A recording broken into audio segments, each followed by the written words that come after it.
Hi guys, good evening. It's Sunday, September 17th. Nandito kami sa Lotte Premium dahil bibili kami ng pang soccer uniform ni MJ, yung t-shirt. So, hi guys, nandito ako sa hospital ngayon. So, as you can see, yung dyan, my bank. Nandito ako sa Korea University Guru Hospital. So, papunta na tayo guys sa ating pangalawang MRI. So, ready na ako, inshallah. So, ito yung University Hospital dito sa Seoul, Guru. So, dito ako sa basement. So, paakyat ako doon sa first floor. Pagkatapos na ito ng aking MRI, pauwi na ako. So, akyat tayo dito sa first floor. At saka, yan. Ikot ko muna saglit ang camera.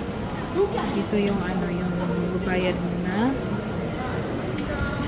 Yung payment section. At saka dito, may mga pang snacks. Parang may coffee shop, ganun. So, ano lang itong pinapakita ko mga guys. First floor lang ito. So, marami pang mga floor pero hindi na tayo akyat doon. Dito lang naman tayo sa baba. So, pauwi na ako nito. So, naghihintay ako kay Daddy Abdullah kasi sabi niya tumawag siya. Susunduin niya ako. So, kaya hintay-hintay lang ako dito ng mga naghihintay ako ng mga 15 minutes dahil yung porter ang dala niya galing siya sa may inasikaso siya. So tinawagan niya ako at sabi niya hintayin ko na siya, kaya naghintay ako ng 15 minutes.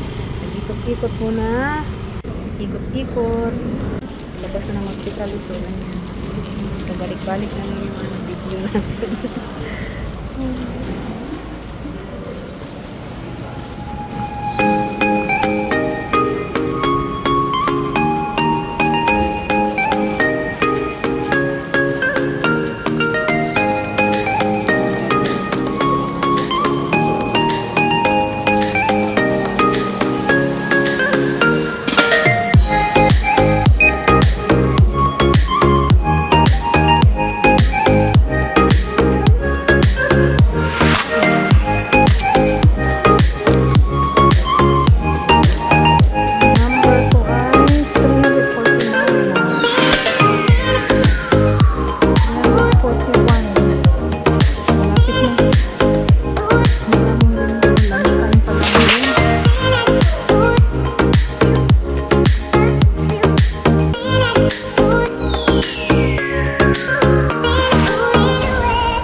Hi guys, I'm back. So, I just got home guys from the hospital. So, as I promised na pag yung result ay magsi-share ako ng kahit konti lang. So, isi-share ko sa inyo guys. So, yung blood test ko, yung random blood test, yung dalawang MRI ko, so nabasa na yung result kanina. So, to God be all the glory. Alhamdulillah. Guys, God is good all the time. At saka, totoo yang prayer can moves mountain talaga. So, normal lang yung yung result kasi doon ako pumunta sa OB ko sa clinic. That time yung blood test result ko, yung laboratories ko, mataas yung prolactin level, prolactin hormones. So pag mataas daw yung prolactin hormones, kasi ang akin yung prolactin 118 ang result. So pag mataas daw yon, may tendency na may namumuong kumbaga tumor sa ating sa brain natin. So daw yon, yung it's pituitary gland problem. So kaya pumunta ako sa University Hospital, sa pinakamalaking hospital at private na hospital. At doon naman kasi ako, siguro mga 14 years na ako doon na hospital. Dahil sa thyroid ko, doon ako nagpapacheck up palagi. Nandoon yung doctor ko. So, ang result ay normal lahat. So, salamat naman. Parang nabunutan ako ng tinik. Pero kagabi pa lang, nagdadasal ako, pero magaan yung loob ko. Parang hindi ako kinabahan sa sa magiging result. Basta ang sa akin lang, bahala na si Allah kung anong magiging result. Plano niya lahat yon. Pero alhamdulillah talaga, to God be all the glory, dahil normal pala ang mga results ko. Kasi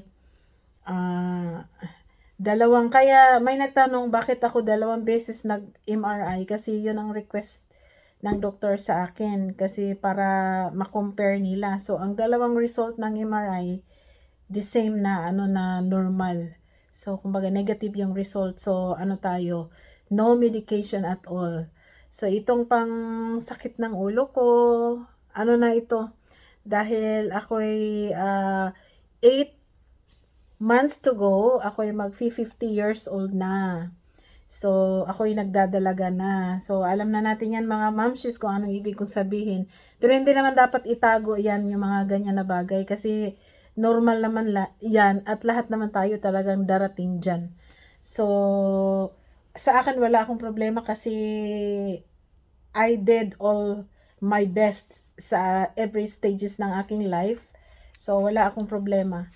So, in short, itong mga nararamdaman ko, signs minsan nagkagulo-gulo ang mga hormones ko, imbalance hormones, dahil nga ako ay mag-50 na, so malapit na akong mag-menopause, kaya nagpa-check na ako sa OB ko, kasi gusto kong masigurado kung baka ako ngayon buntis o magmi-menopause na ba ako. Kaya ako kasi sigurista ako, gusto kong malaman kung ano yung totoo at ano yung nararamdaman ko, kaya tumatakbo talaga ako kaagad sa sa clinic. So ngayon, medyo okay na yung pakiramdam ko. Kasi yung stress din, isa sa pinaka big factor na ang dami-dami na nating mararamdaman dahil minsan psychological effect. So, kahit wala naman, feeling mo ganito, ganyan. So, maraming beses ako nagkakaganyan. So, yun lang guys. Maraming salamat. Thank you Lord. Thank you Almighty God. Alhamdulillah. Thank you Allah. Dahil pinakinggan niya yung aking mga pagdadasal. Tuwing ako'y ipinapasok sa MRI, dahil ako'y nai-stress or na-anxiety ako doon dahil sa MRI, pumasok kasi ang iba talaga pag ipinasok ka sa loob ng kung sinong makaka-relate dyan, sinong naka-experience na pumasok na ng MRI, pag medyo magkaedad-edad na tayo, mag-iiba talaga, parang lahat ng stress, anxiety, lahat. So, ang ginawa ko na lang bago ako pinasok hanggat nilabas na lang ako sa MRI, grabe ang dasal ko talaga na maging safe lang ako sa loob. Kasi nga, di ba, parang napapraning din ako. Siguro may makaka-relate dyan pag medyo may edad na naipasok ng MRI. So, kasi na-MRI ako 20 years back. bata pa ako noon eh, so medyo walang kaba. At saka ang tiningnan naman noon yung leg ko kasi nga thyroid, ano yun siya, yung cancerous noon. Pero thank you Lord, God is good all the time. So wala na tayong nararamdaman, kumbaga maintain na lang ng ating hormones na hindi magkagulo-gulo. So marami din kasing nagsabi dahil daw sa mga iniinom ko, sumasakit ang ulo ko, dahil sa mga iniinom kong mga gamot, tumaas ang hormones ko. Hindi naman ganyan kasi iba yung explanation ng doktor. Siyempre doon tayo sa doktor susunod kasi pinag-aralan talaga ng doktor. Sila ang may alam. Sila yung kumbaga sila yung binigyan ng Panginoon ng talent na ganyan. So yung mga haka-haka na dahil maraming iniinom na gamot na hindi na control yung hormones, hindi po ganyan. At saka ito namang lahat ng mga tinitake ko na gamot, prescribe po ito ng doktor, hindi po ako umiinom ng mga kung ano-ano. Hindi nga ako pagka may nararamdaman ako, clinic kaagad, hindi ako pumupunta sa drugstore, sa Mercury Drug para bibili ng gamot para mawala yung kumbaga lahat ng nararamdaman ko may prescription talaga ng doktor yan. So yun ang nakasanayan ko. Takot po akong bumili ng gamot na ako lang. Hindi rin ako nagsi-self-diagnose ng aking sarili. Pumupunta talaga ako sa doktor. Kung may nararamdaman ako, hala, ano na kaya, na high blood na ako, may goiter ako, may sakit ako sa heart. Hindi ako ganyan. Pumupunta talaga ako sa doktor.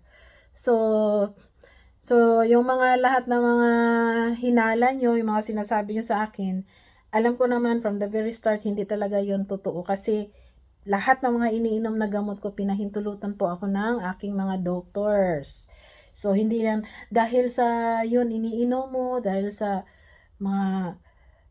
sobrang dami mong iniinom ng mga gamot, mga food supplement, kaya tumaas yung hormones. Very wrong po talaga yan. So, kailangan natin kumonsulta sa doktor para doon tayo makakuha ng tamang diagnose at tamang medication. Yun talaga. Hindi tayo sa mga haka-haka, sa mga kapitbahay, kung sino-sino.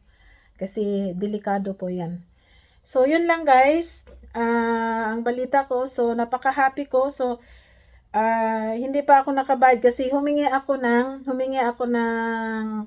medical certificate, lahat ng mga records, lahat ng mga nabayaran ko kasi ipaparefund ko sa aking private insurance naman. At may good news pala guys, dahil sa sobrang ilang beses lagi akong pupunta sa clinic, sa doctor, sa malaking hospital. So, nag-over pala ang expenses ko, kumbaga nag-over na ako sa kasi kami dito may national healthcare kami. So, kumbaga, sobrang malaki yung binabayaran ko sa dahil lang sa health ko, sa papa-check up. So, yesterday, naka-receive ako ng refund na mga $1,500. So, yung $1,500 na yon, kayo na lang mag-convert, refund ng akin yon sa National Healthcare. So, tinanong ko pa, akala ko ako yung magbabayad, akala ko na short ako. Tapos sabi ko kay Daddy Abdullah, hala, kung babayaran ito, sobrang laki naman. Tapos sabi ni Daddy Abdullah, siyempre kung talagang bayaran, di bayaran natin, no choice tayo. Pero nung kinonfirm ko nga na ako pala ang makaka-receive. Tapos tinanong ko, bakit ho ako makaka-receive? Sinigurado ko lang at gusto ko lang malaman kung bakit, ang rason na bakit may ma-receive akong ganyang kalaki. So, ang sabi naman ng doon sa in-charge ng National Healthcare, sabi niya dahil sumobra na ako sa expenses ko sa sa hospital. So, yun lang guys. Thank you very much. At saka, thank you sa lahat ng mga prayers ninyo sa akin. Thank you sa pag-aalala. So, God is good all the time. So, okay na po tayo. So, no problems. Maganda na po okay na po lahat. Normal lahat ang results ng aking mga laboratories at sa aking MRI 1 and 2. So, wala talagang problema. Dahil yung 1 and 2 na MRI, dapat kasi isang beses lang MRI, sinadya ng doktor ko na dalawahin para meron siyang mai-compare. Parang second opinion ba. So, same lang ang result. So, thank you very much sa inyong mga prayer. Thank you sa support. Thank you sa lahat-lahat.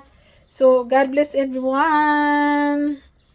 Don't forget to watch my video, like, subscribe, and share, comment down below. At saka, paki-like na din ang aking mga video para makatulong sa pag-recommend ni Lolo. So, thank you so much everyone. See you around. God bless.